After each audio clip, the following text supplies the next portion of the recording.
Hello, my friends. Welcome to episode 83 of From Impossible to Inevitable. I am your host, Megan Bauer. Thank you so much for joining me today and pushing play on today's episode. For today's topic, we are going to rewind it way back to my past. Back when I was in high school, I was a sophomore. I was in the drill team. And this one experience has stuck with me since then.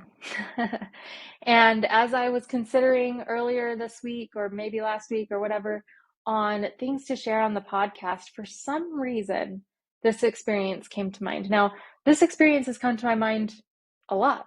Like, I think about it on a fairly regular basis. But I never feel compelled to share it with anyone. Like, it was an interesting experience to me, and it definitely, it definitely made an impact, but it seems so obvious. It seems like, well, duh, Megan. And for whatever reason, I needed someone when I was a sophomore to point out to me this obvious fact. So, just in case you need somebody to point out this obvious fact, here we are today. And I hope that maybe it gives you a little pause. So, specifically this day, we were in drill team. We were stretching. And as sophomore girls tend to do, there was chatter. And our director, her name was Miss Jet, our director was stretching alongside us.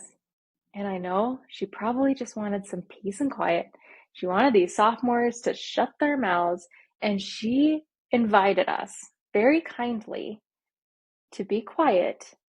And she said this: "You get to think about whatever you want." Well, that seems obvious. Duh. Of course I get to think about whatever I want. But in that moment, I was like, hang on, what? I'm in charge of my thought, really?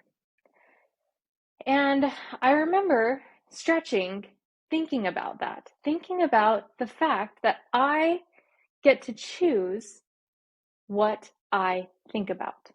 I get to choose my thoughts. Sometimes, maybe a lot of times, we're in a reactionary state and we are, something happened and, thoughts come to mind or whatever. And, then we just kind of like ruminate on them, and, these thoughts are in our head and we're just stuck. Sometimes I have a tendency to get stuck in a loop, especially when I'm having some sort of imaginary conversation in my head. I'll get stuck in this loop of thoughts of like, I say this and then they say this and then I say this and then they say this.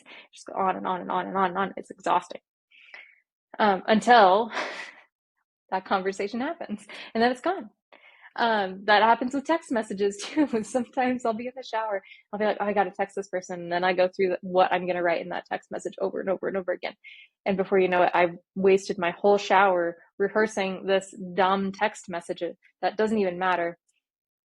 It's fine. So yes, I don't know if you heard that. It's summertime. My kids are home. One of them screaming. It's fine. Okay. Back to, you get to choose what you think about. Think about this for a second. You can be in that reactionary state. Thoughts happen, things pop up, you see something, it makes you think of something, you follow that thought process. Maybe it leads down to a deep, dark hole and you don't really want to be there. You have the power to change your thoughts, to think about whatever you want to think about. You have that control over your thought process.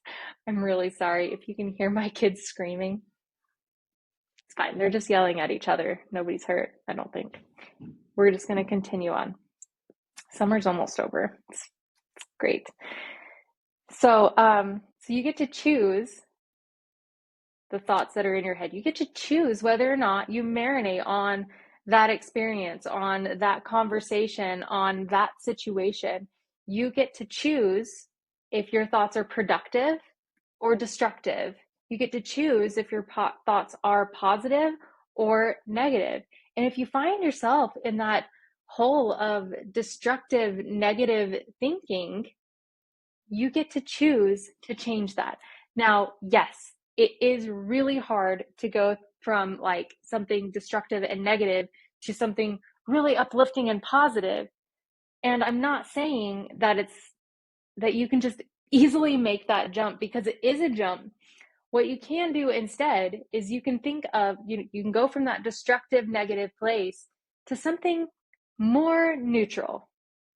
And then as you get yourself on a more neutral thought process, more neutralized emotions that go with neutral thought processes, you can gradually move into the uplifting, positive thoughts. I have a mentor who went through rather traumatic things in her life, and she had a really difficult time controlling the negative thoughts in her head. And so her method, which I think is really interesting, was she always, I mean, I don't know, she said always, but I mean, take this as you will. Probably more often than not, she had an earbud in her ear with some sort of uplifting, motivational podcast or book or something going on so that her brain didn't run rampant. She basically drowned her thoughts in other people's uplifting, motivational words until she could sustain that herself. And I remember when she was explaining this, she's like, yeah, and if you are real smart about it, just use one AirPod at a time, because then when that one dies, you can pop in the other one, charge the other one, and you've got this constant stream, and you don't fall into that hole of negativity where you are just drowning. So yes, it can be hard to wrangle your thoughts by yourself. It can be hard to make more intentional choices about what you think about sometimes, depending on what's going on in your life, depending on the situations and experiences you're having. And you can still choose to do something about it. You can choose to put something motivational and uplifting in your ear as you vacuum, as you grocery shop, as you cook dinner, as you do this or that. I love to have, I mean, obviously, I'm a personal development junkie. And I think, actually, I forgot about this until right now. I feel like I've shared this before, but I'm going to share it again. There was a time where I felt super depressed and super not great. And I had two books that I had in my ear for most of the day. So I'd listen to one book, it wasn't very long, like 6 or 8 hours long. Listen to that book. When it was over, I'd put in the other one until I could get my own handle on my thoughts, until I could basically sustain my intentional choices on my own. So if you need help, there are tons of great books out there. There are, I mean, I don't know, probably most libraries have an audio version of books, like an audio, some sort of app.